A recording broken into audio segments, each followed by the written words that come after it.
शिवाची कबर का असायला पाहिजे यावर त्यांनी आक्षेप घेतलेला आहे. मला असं वाटतं त्याच्यावर मुख्यमंत्र्यांनी सांगितलेलं आहे की या काही गोष्टी ज्या आहेत ते भारतीय पुरातत्व खात्याच्या याच्यामध्ये येतात, कक्षेत येतात आणि मग ते त्यावेळेला त्यांनी तो निर्णय घ्यायचा असं मुख्यमंत्र्यांनी उत्तर दिलेलं आहे ना. अजित पवार आणि शरद पवार आज पुन्हा एका बैठकीला एकत्र होते. गेल्या काही दिवसांमध्ये जवळ वाढते का अशी देखील चर्चा आहे. असं आहे की अजितदादा आणि शरद पवार किंवा जयंत पाटील किंवा इतर सुद्धा ज्या वेगवेगळ्या पक्षाचे लोक त्या वेगवेगळ्या संस्था आहेत. मग काय साखरेच्या बाबतीमध्ये असतील, ऊसाच्या कारखान्याचे प्रश्न सोडवण्याच्या बाबतीत असतील, इतर काही बाबतीमध्ये तर त्या वेळा त्या किंवा हे आपलं रयत शिक्षण संस्था अशा काही संस्था आहेत की ज्याच्यामध्ये पवारसाहेब पण आहे, अजितदादा पण आहेत, कधी कधी सुप्रिया सुळेसुद्धा आहेत अनेक ठिकाणी अशा ठिकाणी. तर या सामाजिक संस्थांच्या आहेत त्यांचे प्रश्न सोडवायचे असतात किंवा चर्चेसाठी ते एकत्र येतात. काय तर तो भाग काही नवीन नाही आपल्याला. संजय राऊत म्हणतात की ते दोघं एकत्र आलेलेच आहेत. म्हणजे संजय राऊतांचं असं मत आहे म्हणजे सध्या ठाकरे बंधू एकत्र येणार त्या दृष्टीने ह्या पवारांच्या भेटीकडे पण बघितलं आहे. संजय राऊत आहे की ते एकत्र आलेले. ठीक आहे, चांगली आहे ना, आनंदाची गोष्ट आहे. काय संजय राऊत त्यांच्या ज्या मनामध्ये आहे ते जर काय घडत असेल चांगलं, आणि मी तर अगोदर सांगेल सगळ्याच जे कुटुंब दुभंगलेली आहेत राजकारणामुळे त्यांनी एकत्र आल्यास आम्हाला आनंदच आहे. मी तर शिवसेनेत होतो 25-27 वर्ष, काय म्हणून मला आनंद आहे एकत्र आले तर, आणि इथे पण 30 वर्ष होतो म्हणून एकत्र आले तर आनंदच आहे आम्हाला. असं आमच्या मनात कुणाचंही कुटुंब फुटावं आणि कुटुंबात क्लेश निर्माण व्हावेत असं मला तरी वाटत नाही. पण ठीक आहे, आता राजकारणामध्ये कधी कधी जे आहे पती एकीकडे पत्नी एकीकडे असं होतं. एका ठिकाणी पत्नी मुख्यमंत्री होते आणि पती विरोधी पक्षात असतो. अशा सुद्धा घटना उत्तर प्रदेशपासून आपण झालेलं आपल्याला माहीत आहे इतिहासामध्ये जर गेला तर राजकीय मतभेद असू शकतात, पण कौटुंबिक जे आहेत वातावरण चांगलं असेल तर उत्तम. अजय आणि ज्या पद्धतीनं जे आम्हाला उचकवलं जात आहे आणि भाषा वापरली जाते आहे आणि ती भाषा अशा लोकांकडून की ज्याचा बुकशेल्फ हा त्याच्या टी व्ही जो आहे त्याच्यापेक्षा लहान आहे ज्याचा बुकशेल्फ, अशा माणसाला उत्तर द्यावे लागतात आम्हाला कधी कधी. यावर संजय शिरसाट असं म्हणालेलं आहे की तुमच्या याच वक्तव्यावरती संजय शिरसाट जे आहेत शिवसेना शिंदे गटाचे ते असं म्हणत आहे की भुजबळांनी यापूर्वी अनेक लढाया लढलेल्या आहेत, त्यांनी आता लढणं थांबवलं आणि समाजसेवा करावी. नाही, असं आहे, लढता मी समाजसेवा पण करत असतो आणि मी राजकारणात आलो तर त्यांना कल्पना आहे की मला माहिती नाही, कारण त्यांनी बाळासाहेब ठाकरे शिवसेनेत जरी असले तरी बाळासाहेब ठाकरेंनी पाहिलं, त्यांचे विचार किती ऐकले माहीत नाही. पण बाळासाहेब ठाकरेंचंच म्हणणं आहे की आपल्याला समाजसेवा करायची आहे आणि ते समाजसेवा करण्यासाठी 80% समाजसेवा 20% राजकारण. आणि राजकारणातच मुळे बाळासाहेब आले महानगरपालिकेमध्ये, विधानसभेत, लोकसभेत.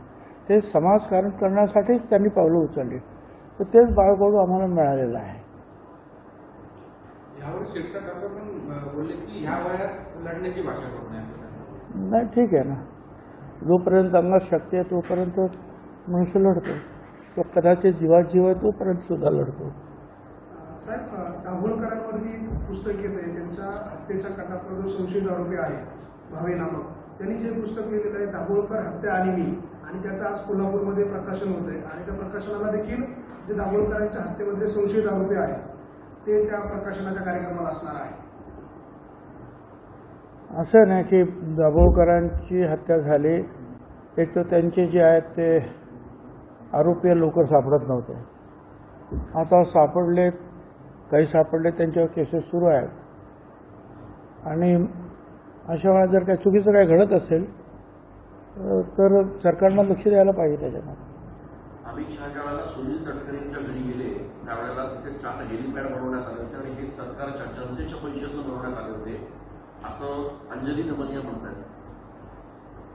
आता असं आहे ना की मुख्यमंत्री असतील, मंत्रीसुद्धा अनेक ठिकाणी जातात, त्यावेळेचं हेलिपॅड बनवलं जातं. मुख्यमंत्री जातात, हेलिपॅड बनवलं जातं. ज्या वेळेला प्रधानमंत्री किंवा अमित शहासारखे जे गृहमंत्री येतात त्यावेळेला ते आणि त्यांच्या बरोबरीने काही संरक्षण करण्याकरता काही हेलिकॉप्टर्स कधी असतात. 4 हेलिकॉप्टर्सचं जे आहे हेलिपॅड बनवावं लागतं. आणि आता ते रायगडावर गेल्यानंतर साहजिक आहे कुठेतरी जवळच्या एक पक्षाचा प्रमुख, आमच्या पक्षाचे प्रमुख काय तटकरे, हे यांचं घर त्या जिल्ह्यात जवळच आहे. त्यांनी त्यांना जेवणाचं आमंत्रण दिलं, त्याने ते स्वीकारलं. आता जेवणाचं आमंत्रण स्वीकारल्यानंतर आता नुसतं तिथे जायलाच अर्धा दिवस लागला असता ना, बाय कार वगैरे. हेलिपॅड कुठेही ते ही मंडळी जाणार भारतामध्ये तरी त्यांच्यासाठी मोठी हेलिपॅड बनवावीच लागतात सरकारला. त्यात काय नवीन आहे अशातला भाव नाही. हां, आता मुंबईसारखं मोठं एअरपोर्ट असेल तर ठीक आहे. आता मुंबईत आल्यानंतर सुद्धा दक्षिण मुंबईत जायचं असेल तर नेहमीचं तिकडचं हे मोठं हेलिपॅड आहे ते ही मंडळी वापरत असतात. कुंभमेळ्याच्या संदर्भात बैठका झाल्या, कसल्या? कुंभमेळ्याच्या संदर्भात बैठका झाल्या, घोषणा झाल्या, पण प्रत्यक्ष कामं सुरू झाली नाही. साधू महंतांमध्ये देखील नाराजी आहे या सगळ्या. मला काय त्याच्यात माहिती नाही. स्वतः मुख्यमंत्री त्यामध्ये लक्ष देत आहेत आणि जिल्हाधिकारी आणि म्युनिसिपल कमिशनर यांचा मुख्यतः रोल आहे याच्यामध्ये. कारण अनेक कामं जी आहेत ते जिल्हा पातळीवरची आहेत, बरीचशी कामं जी आहेत म्युनिसिपल कॉर्पोरेशनच्या पातळीवर आहेत. तर त्यांनी त्याचा अभ्यास केला पाहिजे ना की आपल्याला किती दिवस राहिलेले आहे आणि काय काम करायचं आहे, गोल काय आहे, आणि त्या पद्धतीनं मग ते एक्सपिडाईट करायला पाहिजे. आणि मला तर असं वाटतं की हे सगळं करताना त्यांनी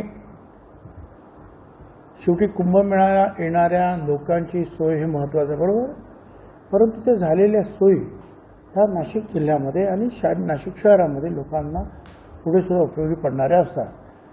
तर अशा वेळेला नाशिक शहरातले जे लोकप्रतिनिधी असतील किंवा जिल्ह्यातले काही लोकप्रतिनिधी असतील त्यांना निदान समजून सांगितलं पाहिजे आम्ही हे करतो. कदाचित एखादी सगळ्याच गोष्टी ज्या आहेत त्या अधिकाऱ्यांना समजता, एखादी गोष्ट नजर चुकीनं समजत नाही, तर अशा वेळेला तिथले लोकप्रतिनिधी सांगू शकतात हे इथे असं आहे.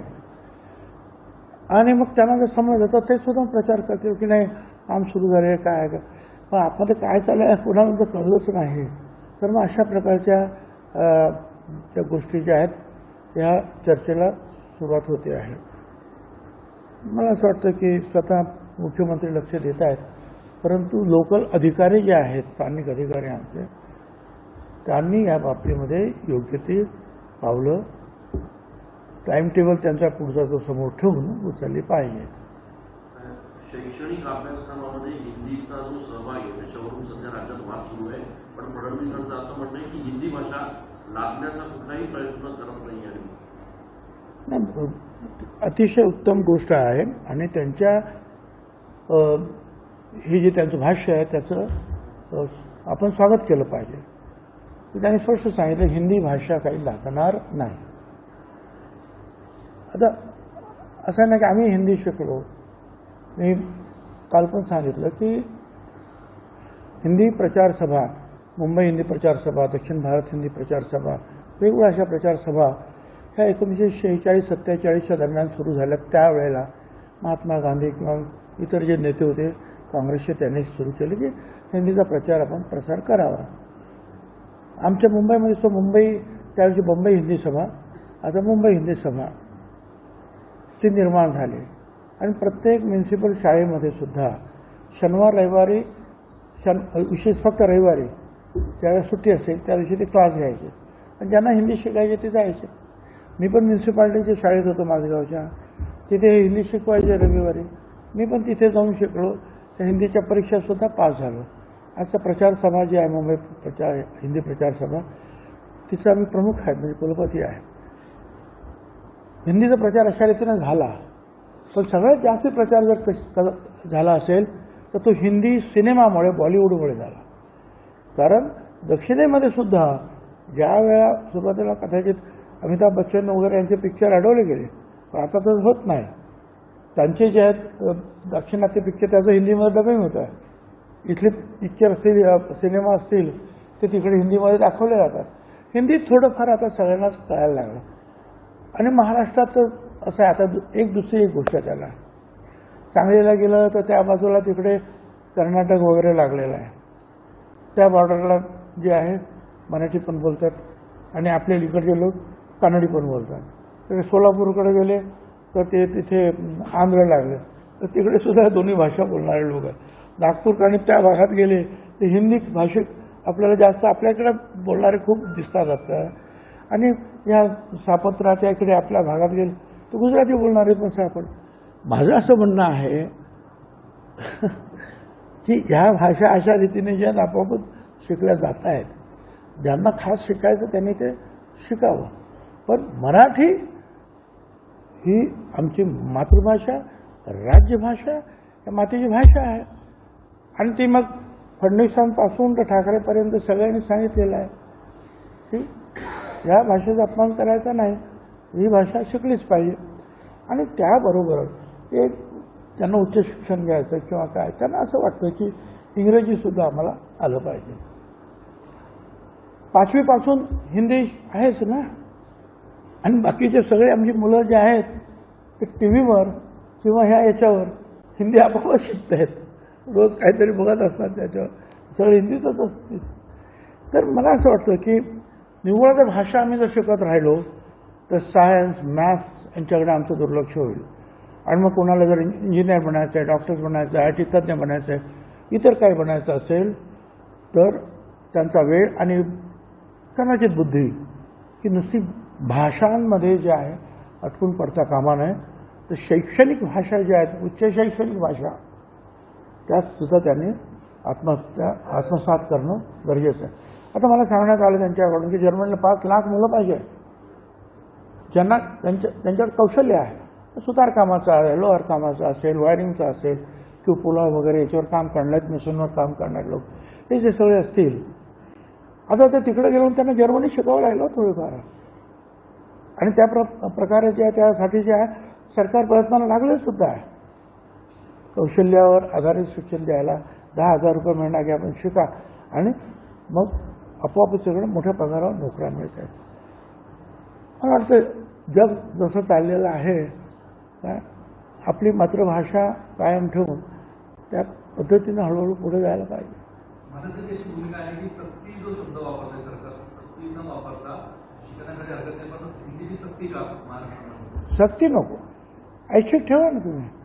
ऐच्छिक जर्मनी ठेवा, इंग्रजी ठेवा, कन्नड ठेवा, काय वाटेल ते ठेवा.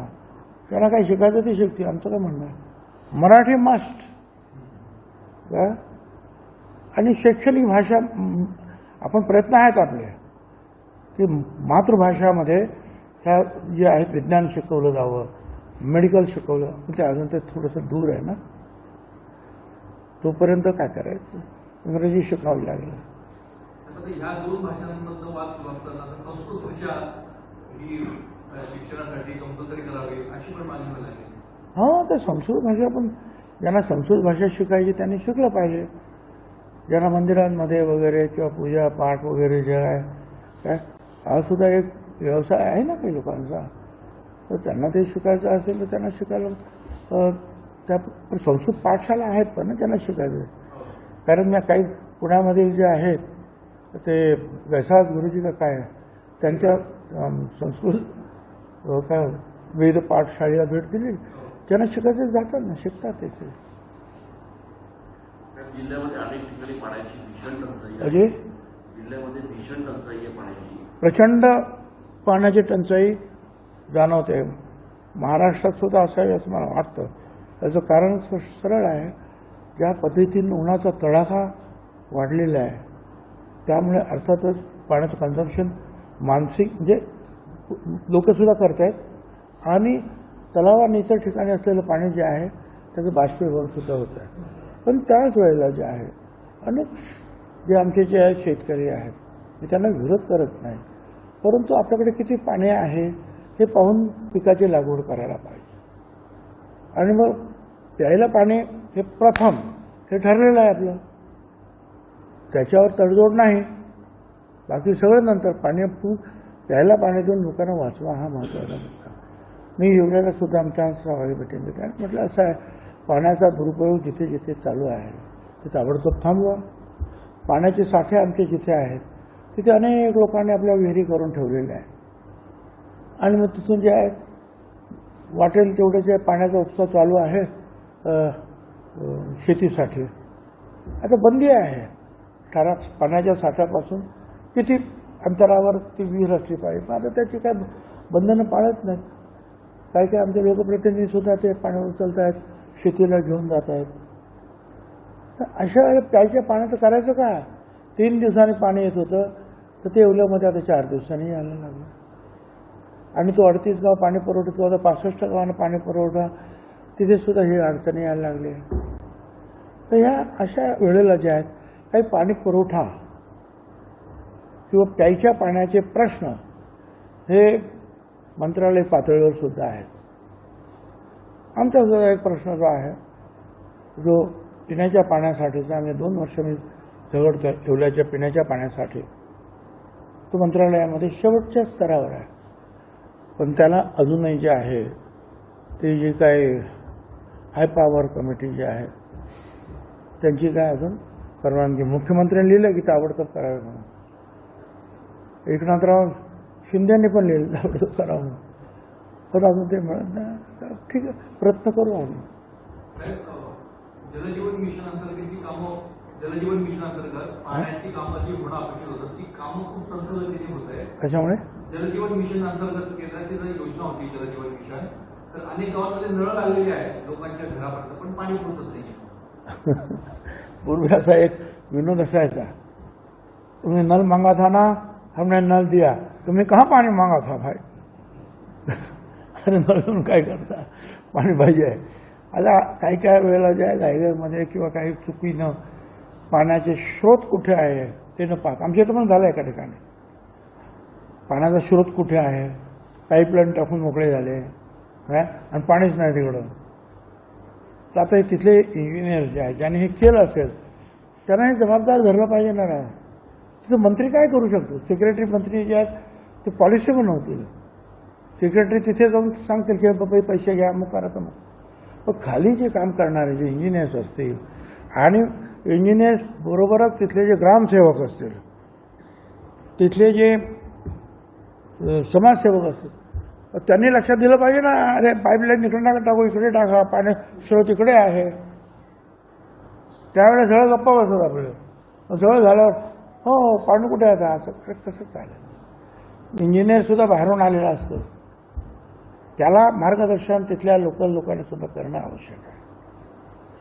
मालेगाव आणि त्या पाठोपाठ आता येवला तालुक्यात सर्वाधिक टँकर सध्या चालू आहे. आता काय पद्धती अजून टँकरची मागणी वाढणार आहे का मतदारसंघामध्ये? मला माझ्या फक्त येवल्याबद्दल ते पण अजून माझा जो 46 गावं आहेत त्या निफाड तालुक्यातली त्याची माहिती मी आता नंतर घेतो आहे. परंतु फक्त येवल्यामध्ये 29 टँकर सुरू आहेत आणि 51 गावं आणि काहीतरी 30-40 वाढी असतात त्याच्यावर आहेत. परंतु पाणी आणायचं कुठून? शेवटी तिथूनच ना, जे शहराचं पाणी जे आहे प्यायचं तिथूनच पाणी घ्यायचं आहे. ते म्हणजे शहराच्या पाण्यावर आजूबाजूच्या किंवा त्या जे खेड्यांसाठी जे आपण तो पाणी पुरवठा योजना, अशा काही ठिकाणी जे आहे अवैधरित्या जो पाणी उपसा सुरू आहे बाजूला गेली का, त्याच्यामुळे पाणी कमी होते. अधिक आता या प्यायच्या पाण्यासाठी सुद्धा गावामध्ये पाणी न्यावं लागणार, शहराच्या पाण्यावर थोडासा परिणाम होणार काय. पण मी सांगितलं प्यायचं पाणी शहरातलं काय गावचं काय त्यांना सगळ्यांना संधी दिली पाहिजे, पाणी पुरवलं पाहिजे. पण शेतीवाडीकडे थोडंसं पाणी कमी पडलं झालं तर काय हरकत नाही. आणि म्हणून मी सांगितलं इलेक्ट्रिकच्या ज्या त्यांचे असतील कनेक्शन वगैरे ते काही दिवसाकरता स्थगित ठेवा येऊ लागलं. आता बाकीच्यांनी जे आमदार आहेत प्रत्येक ठिकाणी त्यांनी आपापल्या मतदारसंघाची काळजी घेऊन ते पाण्याचे साठे असं पाणी शेवटी जेवढं पाणी आहे तेवढंच तुम्हाला ते देणार. तर आमदारांनी सगळ्यांना बरोबर घेऊन आणि त्याला जे असतील काय तुमचे प्रांत BDO जे काय असेल सरकारी यंत्रणा त्यांनी काम करायला पाहिजे. लोकशाही मराठी ऐका, पहा, जागरूक रहा.